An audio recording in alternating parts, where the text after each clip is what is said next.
What's up, everybody? Nick Powills, publisher of 1851franchise.com. Be sure to click the subscribe button if you're interested in learning about franchising or you just enjoy these videos. Coming up next, John Hewitt on this episode of Meet the Zor.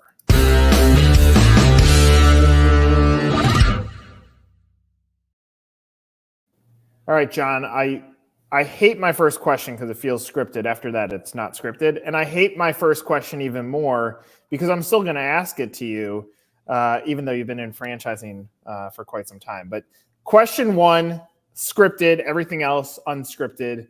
How did you accidentally fall into franchising? Well, first of all, I consider myself fondly the great-grandfather of franchising. I've been in it for so long. I've been in it for 54 years. I was blessed. My father wanted to be an entrepreneur, and I was born when he was a freshman at Michigan State, and he had 3 children before I graduated. So he never had a chance to go off on his own. He had 5 children pretty quickly and couldn't afford it. Well, when I went to college, he was a CFO of a public company. He decided we should look at buying an H&R Block franchise. And so I was going to the University of Buffalo, lived in a suburb of Buffalo called Hamburg. And he called H&R Block and said, we'd like to buy the Hamburg area as a franchise for H&R Block. And they said, well, as a matter of fact, we're going to open a company office there. Why don't you have your son take our tax course? Maybe he could work for us. So I took an accelerated course in November of 1969, loved it, and started working for H&R Block. And I was blessed that I found what I wanted to be when I was 20 years old. And many people live their whole lives and don't know what they want to be when they grow up. And I've had an incredible 54-year journey in income tax franchising. If you go back to those early moments and you could tell your dad how the journey is going to turn out, what do you think he would have said to you? You're crazy. Everyone would have said that. The goals we set and the things we achieved were virtually unachievable and crazy and just big, hairy, audacious goals. And yet we had achieved great things. He told me, he became very proud of me and told me, you're the only guy that could have done this. And H&R Block at the time had 9,000 offices. No one else had more than 200. Now Jackson Hewitt has 6,000. And Liberty Tax, which I started later, has 4,000. So I built 10,000 offices against a chain of 9,000. And again, those are unfathomable how that could have happened. I mean, no one would believe that was going to happen when we started this journey, building that software in 1981. To get to that volume of locations, which there are records in professional sports like Wilt Chamberlain's 100 points that unlikely to ever get beat. In franchising, to hit 6,000 locations and then a 4,000 location brand back to back, highly unlikely that could ever happen again. As you reflect backwards on that level of success, obviously the success has to be built on successful franchisees and franchisees who are scaling and understanding profitability and growth and exit. When you look back on this, what was the true magic to scale? Like, was it your own mental state of being crazy enough to do it? Was it the fact that you were super engaged in franchisee success? What were the secret ingredients to doing that twice? Yeah, certainly, as you said, there's ingredients. There's no one single factor, right? But I've always been committed to a secret of franchising that most franchisors don't know. Can I give you a quick quiz, Nick? You've been in franchising for a long time. So this is not an easy quiz, but there are 4,000 franchisors in the International Franchise Association. 4,000. Get to be in the top 50% of all of the 4,000. Guess how many units you have to have? How many open locations? Boy, I was gonna say 100, but I think I should pull it down to probably less than 50. I'm gonna say 40 locations. Excellent guess. It was 20. So most franchisors fail. There have been over 5,000 franchisors that started in the 21st century that have already failed. And they failed, Nick, because of this one simple premise that to me and probably to you will seem 100% obvious. It's to me, it's easy, slam dunk. How can you not get this? I feel like shaking them sometimes and say, how can you not understand this simple concept? And that is these three words: happy, successful franchisees. Happy, successful franchisees. So I've always been committed to happy, successful franchisees. Most franchisors, all of the franchises that fail, are committed to a happy, successful franchisor. They build a system so they can profit. They don't understand that if the franchisee prospers and is happy, you're unstoppable. So I created a system. I've already created 1,000 millionaires. I created a system that my franchisees could build an incredible net worth.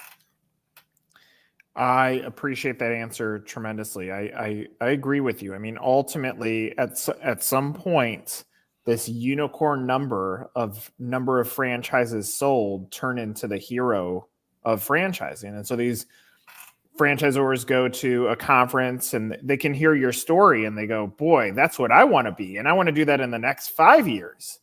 It's like, okay, well, if you want to accomplish that, it's lofty, but you better figure out how to decrease the number of franchisees that you have and increase their scale and their excitement to continue to grow with you. Like, that's the indicator of a great franchisor. So at some point, maybe it was the broker networks, maybe it was the franchise portals that made franchise sales seem easy, but we lost focus on what makes a great brand. And I don't see any pathway to getting back there right now. It's all about how many units you sold, you know?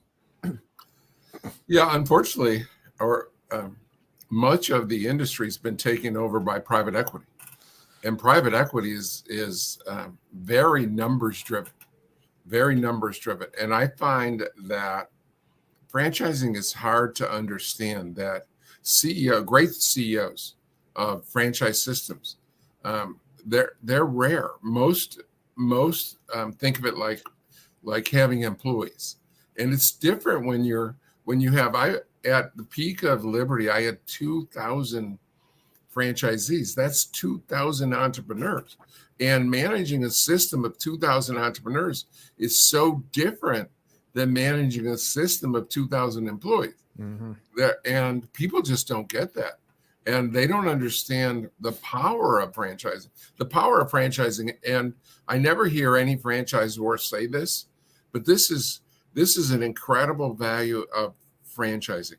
And that is smart people, talented people pay me to work for me, right? They buy a franchise, they invest hundreds of thousands of dollars, and it costs me nothing to get a great person.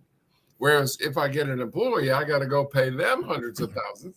And employees, by and large, act like employees. Right. And owners, by and large, act like owners. So it's an incredible secret if you understand and appreciate and respect your franchisees as their teammates, their partners, their family. I mean, I think of I brought in 5,200 franchisees in my career. I think of them as 5,200 children. Yeah, I greatly appreciate that statement. I'm gonna say two comments. I would love your feedback on it. Comment one is, for some reason, especially to emerging franchisors, it's almost trained that you rule with an iron fist or an iron thumb. And the reality is what you just said.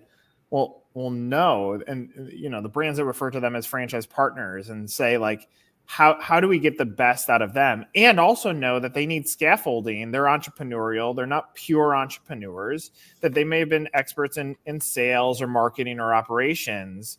And now all of a sudden you throw them into business and you're asking them to be professionals at that, plus supply chain management, like a million other things. And so those that look at them and say, how can I make them successful with scaffolding, tend to win.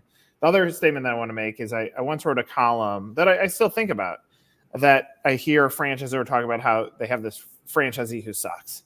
I'm like, go back to the day that you signed them. What made you say yes? And if it was just they were waving this fancy check in my face, then that's fine. Be honest about it. But if there was something that goes back to that moment of why you said yes, then do everything in your power to get back to that moment, because they're the ones that invested their life savings into your business with having little to no control over it. And that's a pretty intense thing. So those two things, I think those go into, if we're building this cake of what makes a good franchisor, when you look at your franchisees as if they're just, cogs in the wheel, that's probably why your brand doesn't take off. Exactly. And, I don't think the typical franchisor, if any almost any franchisors, do not appreciate the creativity of their franchisees. And even if they do, my own employees frustrated me in not appreciating the franchisees. And every franchisor comes up with rules, right? Every office has to be open at 9 a.m. and every office has to do this. And to me, there's an exception to every rule. And I heard a great story, and it's amazing at my age and having been in this business 54 years, how much I can still learn. I was at a great presentation or a presentation in Philadelphia a couple months ago where the CEO of Sonic told a great story that's very typical in franchising, and it frustrates the heck out of me because you set these policies up, and I've never even been to a Sonic, but it looks good, and they used to have the roller skate girls come out and serve, and they still have that, but I've seen it, and he told the greatest story, and it's so true, and most franchisors don't get it. He was smart enough to get it. He had a renegade franchise in North Carolina, in the rural North Carolina, somewhere in the mountains, had 5 or 6 locations, and he was selling ice cream hand over foot. Well, they sold ice cream, but it was low. It was only 5% of their revenue. And this guy was selling ice cream like crazy. And he was violating the system because of the types of ice cream he was selling. And so his people wanted to terminate the guy. So he was smart enough to go visit him. And he went there and visited this guy. And he had been CEO of Sonic for 5 or 6 years. And he went and visited the guy. And he said to the guy, on your biggest stores, what percentage of your revenue is ice cream? And he said 25%. And it was an aha moment for the CEO. And he immediately changed the system to copy this renegade franchise. So if he hadn't interceded, they would have terminated him and never done it. But he said ice cream is such a high profit item. And so, 80% of it is profit. It's so low inexpensive that the whole chain, their profit percentage went up double digits the very next year, went up 10%. So they were making like 5%, 6% profit. They went to 15% profit. One thing changed. They added ice cream focus. And so you got to listen to your franchisees. They're creative and thoughtful, and they understand the customer. What I believe is that my franchisees know what our customers need better than I do. I don't talk to any customers. The only tax return I did for the last 40 years was my own, right? I don't go out and mingle with customers. I know the big picture better, but they have the pulse of the customer, and you got to listen. And most franchisors don't listen. I find that they get CEO disease. They think they know better than the franchisees. Boy, you got to listen to franchisees. And I pride myself in always having the best system. Part of having the best system is it's got to be improving. And the best way to improve isn't to go in. I don't go in a closet and think of new ideas. I listen to my franchisees and sort through the ideas and pick the best ones, the ones that are working. My job as a franchisor is to give you what works, not my theory on what's going to work. I want to say a comment off of that. I want your feedback on it. So as I listen to you tell the story of the Sonic CEO, I hear like what the moment that turned it was when the CEO went away from macro and got micro. And so a challenge that a emerging franchisor might go through is very early on, the founder is super hands-on. And as the founder gets more and more distant from the unit size because of the volume of franchisees involved, sometimes that cultural, that North Star deteriorates because the staff or the layers underneath them continue to add their own opinions in, which to some extent is okay. But like how like the founder vision ends up being so critical to the mission. And so if you think back through your own scaling up, you go from here's my first franchisee to now I have 10, to now I have 100, to now I have 1,000, to now I have 2,000 to 4,000. As you're going through that, and did disappointment ever hit you as a leader because your staff lost some of your principles, and therefore when you got all the way down to a micro, to a franchisee that maybe you don't interact with as much, and said, how are things going? And they unleash on you because nobody was listening to them, that you're like, well, wait a second, that's not my vision. Did you ever battle that as you continued to grow a business? I learned every day in virtually every way. And I learned a long time ago. I was in church, and the minister said, about 30 years ago, the minister said, every one of us sins every day. And I said to myself, wow, he surprised me. I get that I sin. He admits that he's sinning. And so I didn't think about it in business terms right away. But a few months later, I had a epiphany. I said, wait a minute. If we're not listening to God, if we're not following God's 10 principles, who's following Jackson Hewitt's 10 principles? Who's following Liberty's or McDonald's? So people aren't listening. And so you have to understand that people aren't going to listen. And out of the 5,000 franchisees I brought in, not one ever listened to 100%, even after 5, 10, 15, 20 years later. I know more about income tax franchising than any human being alive or that's ever done it.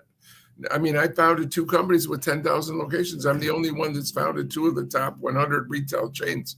Why are you not listening to me? No one listens 100%. But in listening, there's 2 things. I learned that a valuable lesson from that sitting in church, that there are policies and principles, and people are always going to violate your principles. You have to set, as a leader, you have to set an example and follow the principles. And principles always trump policies, always trump policy. If there's some policy that someone violates, if they're doing for the principle of making happy customers, if you're exceeding customers' expectations, then get rid of the principle. I mean, if you have to stay open past 9 o'clock and leave your door open, and that's a rule, well, so be it. The customers, you only win by exceeding customers' expectations. At the end of the day, I mean, you said only man on earth who has done what you've done.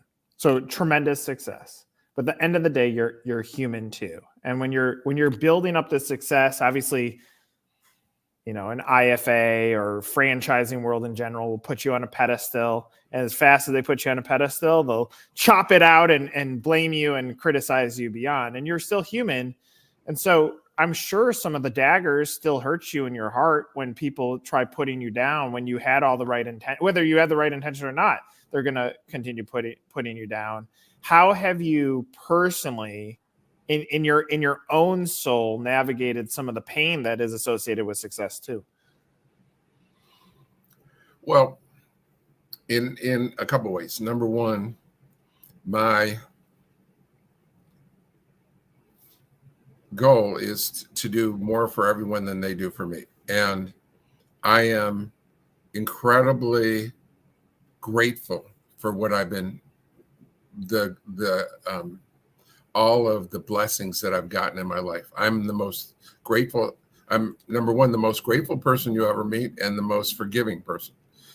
I believe that what God wants most from you is to forgive. You know, I think that when I can't imagine going to face God and him saying to me, please forgive me of all my sins, right? And I made a lot of mistakes, done a lot of things wrong. We all have, right? But I can't imagine him going, say, please forgive me. And he said, but you didn't forgive your ex-wife. You didn't forgive that person that destroyed you in business or beat you up. You didn't forgive them. And so I think we're required to forgive. That's the number one thing. And I can't imagine facing God without having forgiven everyone. But at the same time, I'm just grateful to be, I'm not good at explaining this. My own 6 children aren't that grateful. I tell them to be alive and healthy and living in the United States of America, growing up, you're the top 1% fortunate people in the world. And all they do is lament and complain. And I start out every day happy.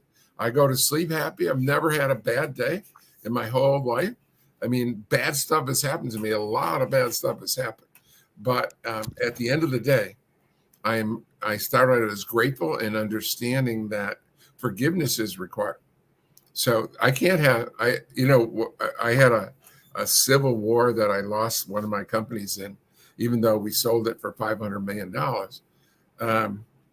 And people said to me afterwards at Jackson Hewitt, they said, wow, this is your baby. It has your name on it. How do you feel? And I said, well, think of it this way, because I'm just as happy then as the day after I left as the middle of the great journey. And building something from $129,000 investment to $483 million in 15 years, that's incredible blessed, right? I was grateful the whole journey. But at the end of the day, I said, if God came to me and said, I'm going to take your business or one of your children, what do you pick? Well, it's obvious. Take the business. Okay, I'm going to take the business or cripple you. You'll be a quadriplegic. Take the business. Or your son or daughter loses a limb. Take the business. Everything, you have to put things in perspective. And once you do that, then you start out, you got to be grateful. And I'm incredibly grateful and blessed. So comment on your children, and then follow-up question. The comment is, I saw this when I scroll through just random videos, which is a complete waste of time. I recognize that, but sometimes I find a nugget that sticks with me. This morning I'm scrolling through, and they ask kids in America, if you have one wish that Santa would have brought you, what would you wish for? And one kid goes $1 million. One kid goes $1 billion. One kid says $100. One kid goes a Lamborghini. And then they flip to kids in another country. They go, if you had one wish, someone says bread or a piece of chicken or for my family to have a meal. And it's interesting to reflect on that and understand, like, sometimes our blessings are clouded by greed or money or perception of value. But along what you just said, I was happy no matter what. I kept on focusing on happiness. My follow-up is this: now, if you reflect backwards on life, at what point did you learn gratitude? And do you wish you learned it earlier, or did you always have it with you? And how did you get that?